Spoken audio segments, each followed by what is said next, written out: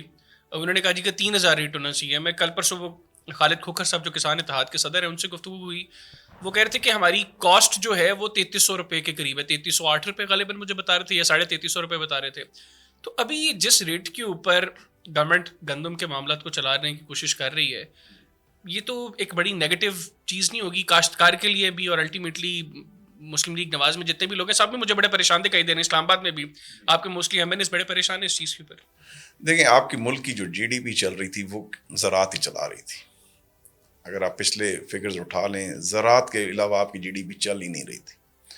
اور یہ مسئلہ صرف پنجاب کا نہیں ہے, یہی ریٹ سندھ میں بھی اس طرح چل رہے, کہ بلوچستان میں بھی اسی طرح چل رہے, کے پی کے میں بھی اسی طرح چل رہے. 100-200 روپے نیچے اوپر ہوں تو میں نہیں سمجھتا. یہ ہماری ذمہ داری تھی حکومت وقت کی کہ ہم کسانوں کو ایسی پالیسی دیتے کہ ان کی ہم پروٹیکشن کرتے. میں سمجھتا ہوں کہ ہم اس میں فیل ہو گئے, اور یہ سراسر کسانوں کے ساتھ, زراعت کے ساتھ اور آنے والے وقت میں پاکستان کے ساتھ زیادتی ہوگی. اچھا اس میں آپ کیا سمجھتے ہیں, اگر گورنمنٹ کے لوگوں سے بات کریں وہ جو لاجک دیتے ہیں, جو اریگیشن منسٹر کاظم پیرزادہ صاحب وہ کہہ رہے تھے کہ جب تک ٹریڈنگ کارپوریشن مونجی خریدتی رہی ہے یا چاول خریدتی رہی ہے کاشتکار سے یا کاٹن خریدتی رہی ہے تب تک یہ مارکیٹ فلرش نہیں کر سکی, اور تب تک گندم بھی فلرش نہیں کرے گی یہ والی مارکیٹ جب تک ٹریڈنگ کارپوریشن خریدتی رہے گی. تو وہ کہہ رہے تھے کہ اگر ہم مارکیٹ کو اوپن کریں گے تو پھر ہی چیزیں بہتر ہوں گی. یہاں پہ ایک تھوڑا سا مسئلہ شاید یہ آ رہا ہے کہ حکومت چاہتی بھی ہے کہ مارکیٹ اوپن ہو لیکن ایک کنٹرول بھی رکھنا چاہتی ہے. کاشتکار کو تھوڑا سا گلا یہ ہے, تو اگر گندم کا اچھا ریٹ گورنمنٹ نہیں دیتی, گورنمنٹ کہتی ہے کہ ٹھیک ہے مارکیٹ کے اوپر چھوڑ دیں, تو آپ کو نہیں لگتا کہ صوبے کھول دیں اور ضلع بندیاں ختم ہو جائیں اور یہ روٹی گندم کا rate government check and balance چھوڑ دے تو پھر بھی کاشتکار تھوڑا سا بہتر فیل کرے گا؟ لیکن اس وقت صوبہ بندی ختم ہو گئی ہے, ضلع بندی بھی ختم ہو گئی ہے, لیکن یہ نہیں ہے حل اس کا, کیونکہ اس وقت دنیا میں گندم سستی ہے. جب 4000 ریٹ ہوا تھا اس وقت کرونا کا ایک امپیکٹ آیا تھا جس کی وجہ سے ٹریولنگ کاسٹ بہت زیادہ بڑھ گئی تھی, اس کی وجہ سے جو ہے وہ 4000 سمجھ آتا تھا. اب دنیا میں 4000 ریٹ نہیں ہے, لیکن پرابلم یہ ہے کہ جب ہم نے 4000 ادھر ریٹ کیا اس وقت کھاد بیج کا ریٹ بہت کم تھا. اب کھاد بیج کا ریٹ ٹھہرا 4000 والے کیا میں, اور کراپ کا ریٹ واپس 2000 پہ آ گیا. یہ جب تک کھاد کو اس لیول پہ نہیں لے کے آئیں گے, ڈیزل کو اس لیول پہ نہیں لے کے آئیں گے جب ہم 2000 میں بیچتے تھے آج سے 4 سال پہلے, اس وقت تک تو اس کا کوئی حل نہیں ہے. آپ اوپن بھی کر دیں, ہم آپ سے سستی کسی اور ملک سے وہ منگوا لیں گے, مہنگی چیز ہم سے وہ کیوں لیں گے جی. کاسٹ آف پروڈکشن جو ہے وہ بہت مہنگی ہے, اس کو کم کرنے کی ضرورت. اور اس میں گورنمنٹ کو مطلب بیسک چیک گورنمنٹ کو وہاں پہ رکھنا چاہیے. بیسک 12000 روپے میں ڈی اے پی کی بوری آپ دے رہے ہیں, وہ 5000 سے اوپر بنتی نہیں ہے, سمجھ ہی نہیں آتی. 4500 روپے کی آپ دے رہے ہیں یوریا, وہ 1000 روپے سے اوپر سمجھ ہی نہیں آتی. یہ چیزیں جب تک واپس نہیں آئیں گی اس وقت تک آپ جو کر لیں آپ کچھ نہیں کر سکتے. بالکل ٹھیک. اچھا اب تھوڑا سا آپ کی جو منسٹری ہے اس کے حوالے سے بھی گفتگو کریں. ابھی حج کا سیزن شروع ہونے والا ہے, انشاءاللہ آنے والے چند روز میں باقاعدہ آغاز ہو جائے گا اس کا آپریشن کا. ہر سال حاجی بڑے پیسے لگاتے ہیں, مطلب لوگ اکٹھے کرتے ہیں پیسے, سالوں اکٹھے کرتے ہیں, پھر جب گورنمنٹ کے کوٹے سے جاتے ہیں حج کرنے تو آ کے بڑے شکایات ہوتی ہیں کہ کمرے خراب تھے, گورنمنٹ نے بالکل فیسیلیٹیٹ نہیں کیا, حاجیوں کا خیال نہیں رکھا. اس دفعہ بھی ایسے ہی ہوگا یا آپ کی منسٹری اب کچھ اس کے اوپر کام کر رہی ہے؟ میں نے 3 حج کیے ہیں خود اچھا ماشاء اللہ, پرائیویٹ 2003 سے 2021 تک. ماشاء اللہ. حج مشکلات کا نام ہے. پہلی بات تو جو بھی حاجی جائے گا وہ اپنے ذہن میں رکھے حج مشکلات کا نام ہے. اتنا آسان نہیں ہوتا حج. آج کل تو فیسلٹیز ہیں, اے سی ہیں, آپ اندازہ لگا لیں کہ جب یہاں سے لوگ پیدل جاتے ہوں گے, نہ وہاں خیمے, نہ وہاں پہ اور سخت گرمی اور راست 6 مہینے میں پہنچنا, تو حج تو اب بہت آسان ہوگی اس حساب سے. جو فیسلٹیز کی بات ہے تو پوری دنیا اس وقت آئی ہوئی ہوتی ہے, اور ہم سب سے سستا حج کراتے ہیں. اگر آپ as a currency exchange rate دیکھیں تو ہمارا حج دنیا میں سب سے سستا حج ہے. یہاں تو وہ پہلے بھی اور آج بھی. اچھا جی, کیونکہ ہم یہاں تو وہ 11 لاکھ 10 لاکھ کاؤنٹ کرتے ہیں, لیکن جب آپ اس کو ریال میں کنورٹ کریں تو وہ تقریباً 10,000 ریال سے بھی نیچے ہے. تو 5,000 ریال کی تو وہاں پہ صرف 5 دن کی گریڈ 3 کی تشریح ملتی ہے جو لوکل لوگوں کو ملتی ہے. صرف وہ 5 دن ہی وہاں رہیں گے, اور اس کے علاوہ ان کو کوئی ہوٹل روم کچھ نہیں, صرف وہ تشریح انہیں دے دیتے ہیں. ویسے 11 لاکھ جو ہے وہ بھی تقریباً 15,000 ریال بنتے ہیں. اگر میرا خیال ہے 75 to 80 روپیز کا ریال ہے تو 75 کہہ لیں, 15,000 کہہ لیں. 5,000 کا جو ہے وہ بالکل تھرڈ ریٹڈ وہ دیتے ہیں وہاں پہ, کیونکہ میں نے ایک دفعہ خود وہاں لیا تو وہاں تشریح مجھے انہوں نے 5,000 کی دی. اب وہاں 10,000 کی تشریح ہو گئی ہے, جو صرف 5 دن کے لیے. اس میں آپ 40 ڈیز رہتے ہیں. 40 ڈیز آپ 3 دن کا کھانا آپ کو اس دفعہ گورنمنٹ دے رہی ہے, ٹرانسپورٹ دے رہی ہے, ٹرین ٹرانسپورٹ دے رہی ہے. اس کے علاوہ 8 دن آپ کو مدینہ میں اسٹے دے رہی ہے, باقی آپ کو مکہ میں اسٹے دے رہی ہے. حج بھی اس دفعہ ہمارا جو ہے وہ جو 5 دن مینا مزدلفہ کے ہوں گے وہ بہت اچھا ہوگا. اے سی لاسٹ ٹائم تو میرا خیال وہاں پہ کافی ایشوز ہوئے. جی, وہ گرمی آپ دیکھیں اس جون میں حج آ رہے ہیں, 9 جون یا 8 جون کو حج ہوگا, تو 8-9 جون کو 50+ ٹمپریچر ہوتا ہے, اور وہاں لاکھوں لوگ ہوتے ہیں. نو ڈاؤٹ ان کے لیے بھی مینیج کرنا بہت مشکل چیزیں ہیں. سعودی گورنمنٹ کے لیے کتنی امیر گورنمنٹ ہے, ان کے پاس وسائل کی کمی نہیں ہے, وہ بھی وہاں پہ ہر چیز پراپرلی مینیج نہیں کر سکتے. وہاں پہ بھی مسائل ہوتے ہیں, اوور کراؤڈیڈ ہو جاتی ہیں, کیونکہ مینا جو ہے, جو مزدلفہ ہے, وہ اسی خطے میں ہی ہے. اس نے بڑھنا تو نہیں ہے جی, مینا نے بڑھنا تو نہیں ہے, حاجی بڑھ رہے ہیں, زمین وہیں کھڑی ہے. بالکل ایسے, ٹھیک ہے نا جی. تو میرے حساب سے انشاءاللہ اس دفعہ مشکلات جو ہیں پہلے کی نسبت کافی کم ہوں گی. باقی حج مشکلات کا نام ہے. اچھا, دوسرا یہ بتائیے گا کہ ایک تو آپ نے کہا کہ ایئر کنڈیشنڈ خیمے ہوں گے وہاں پہ, اور دوسرا لاسٹ ٹائم ایک یہ بھی تھا کہ شاید حاجی زمین پر سوتے تھے وہاں پر. پہلے نیچے میٹرس ہوتے تھے جی. اچھا, اس دفعہ ہم نے صوفہ کم بیڈ بھی دے رہے ہیں ساتھ. اوکے, جو یہ آپ صرف جو گورنمنٹ حج کروا رہی ہے, جو گورنمنٹ, جی میں جو بھی ڈسکشن کر رہا ہوں وہ گورنمنٹ حج کی کر رہا ہوں, کیونکہ پرائیویٹ کا تو ہمارے ساتھ گورنمنٹ کوٹے میں 80,000 لوگ ہیں. 89,000. اچھا ماشاء اللہ, 89,000. بالکل ٹھیک. اچھا, دوسرا یہ بتائیے گا کہ ابھی چند روز پہلے خبر ہے کہ جو پرائیویٹ کوٹے کے لوگ تھے ان میں ایک بڑی تعداد ہے جو اس دفعہ اللہ نہ کرے حج کرنے سے محروم رہ سکتی ہے. تقریباً 80,000 حاجی ہمارا جاتا ہے پرائیویٹ کوٹے میں جی. اس میں جن ایجنٹس نے ٹائملی پیسے جمع کرائے ہیں ان کو تو کوٹا مل گیا ہے جی. آلموسٹ 23,000 کو کوٹا الاٹ ہو گیا. جنہوں نے پیمنٹ میں ڈیلے کیے, اگر انہوں نے خود کیے یا ہمارے گورنمنٹ کی طرف سے کچھ ہوئے, تو پرائم منسٹر صاحب نے اس پہ ایک ہائی پاور کمیٹی بنا دی ہے. سیکرٹری کیبنٹ, چیئرمین FBR اور ایکس DG حج موجودہ چیف سیکرٹری گلگت بلتستان, یہ 3 رکنی ایک کمیٹی بنا دی ہے. اس کو بھی دیکھ رہے ہیں کہ کس کی نیگلیجنس ہے. اگر تو ہوئی گورنمنٹ کی نیگلیجنس تو پرائم منسٹر صاحب انہیں کبھی بھی فری نہیں کریں گے. اور اگر ان کا جس طرح ہمیں ابھی تک کی جو انفارمیشن ملی ہے کہ ان کی اپنی طرف سے لیٹ پیمنٹس ہوئی, یعنی جو ایجنٹس ہیں انہوں نے پیمنٹ لیٹس کی, اچھا, تو پھر وہ خود ذمہ وار ہیں. تو اس میں ابھی آگے تو پھر بڑا ایک شور مچے گا. دیکھیں جی وہ تو اب ان کے اوپر, اگر تو انہوں نے لیٹ پیمنٹ جمع کرائی ہے, ہماری گورنمنٹ کا تو سعودی گورنمنٹ اچھا پہ ویسے تو سعودی انفلوئنس عرب نہیں میرا خیال ہے. ہے کہ پاکستان سے کے علاوہ بھی کچھ ممالک جی تقریباً 6-7 ممالک ہیں جن کو اسی بیس پہ ان کے کوٹے کم ہوئے ہیں.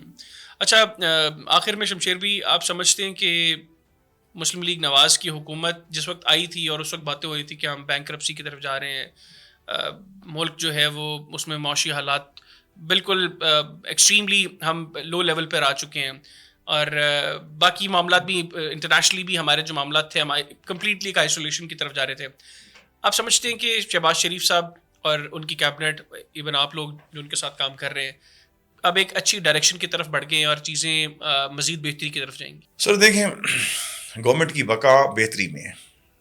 اب مقابلہ سخت ہے, اپوزیشن بہت اسٹرانگ ہے, اور اگر گورنمنٹ ڈیلیور نہیں کرے گی تو گورنمنٹ کے لیے مسائل پیدا ہوں گے. پرائم منسٹر صاحب جو ہیں دن رات ان کا پہلا فوکس تو تھا کہ کسی طریقے سے ہم بجلی کا ریٹ کم کریں, جس میں وہ کسی حد تک کامیاب ہوئے, اور اللہ کرے گا وہ مزید بھی وہ اس چیز پہ وہ فوکس کر رہے ہیں. کیونکہ ان سے میں نے ایک دفعہ ریکویسٹ کی تھی ہمیں فنڈس چاہیے ایریا کے لیے, تو انہوں نے کہا ابھی میرے سے فنڈس مت مانگیں, ابھی مجھے بجلی نے بڑا ڈسٹرب کیا ہوا ہے اور لوگ مجھے پتہ ہے کہ بہت زیادہ تنگ ہیں, اس وجہ سے مجھے بجلی کے ریٹس کم کرنے دیں. پھر ہم نے بھی کہا بات تو جینون ہے کیونکہ یہ بجلی کی وجہ سے تو ہر بندہ ہی ڈسٹرب ہے. تو انشاءاللہ ویژن ہے ان کا, پنجاب میں جس طرح انہوں نے کام کیا آپ کے سامنے ہے, محنتی ہیں, دن رات محنت کرتے ہیں, باقی صلاح انشاءاللہ مالک دیں گے. بہت شکریہ شمشیر بھائی, آپ نے اس پوڈ کاسٹ کے لیے وقت نکالا. ناظرین, رکن قومی اسمبلی اور پارلیمانی سیکریٹری برائے مذہبی امور شمشیر مزاری صاحب ہمارے ساتھ موجود تھے. گفتگو ان کی آپ نے سنی. اپنا فیڈ بیک ہمیں پوڈ کاسٹ سے متعلق ضرور دیجیے گا. اجازت دیجیے, اللہ حافظ. پاکستان زندہ باد.